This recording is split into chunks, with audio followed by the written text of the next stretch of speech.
Unda nega ko'plar niyat qiladi, harakat ham qiladi, lekin erishmaydi? Bu savol juda chuqur. Yaxshi niyat qiladi, harakat ham qiladi, lekin baribir erisha olmaydigan odamlar ko'p. Bu 3 ta asosiy sabab bilan tushuntiriladi ilmiy va hayotiy nuqtai nazardan. Birinchi, Allohning sinovi bor. Ba'zan Alloh bandani darhol muvaffaqiyat bilan sinamaydi. Sababi sabrini, iymonni, qat'iyatini tekshiradi. Misollar, payg'ambarlar ham yillar davomida sabr qilishgan. Yusuf alayhissalom podshoh bo'lishdan oldin qamoqda yillar o'tkazdi. Muso alayhissalom Fir'avn zulmidan qutulishdan oldin eng og'ir sinovlarni ko'rdi. Demak, kechikish rad etish emas, sinov. Ba'zi narsalar insonga zararli bo'lgani uchun berilmaydi.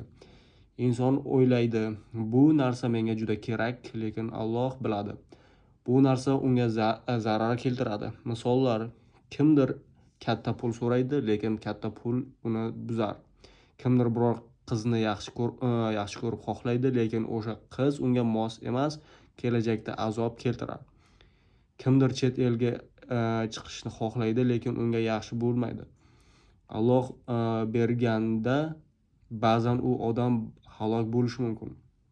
Shuning uchun ba'zan yo'qlik ne'mat, bermaslik himoya.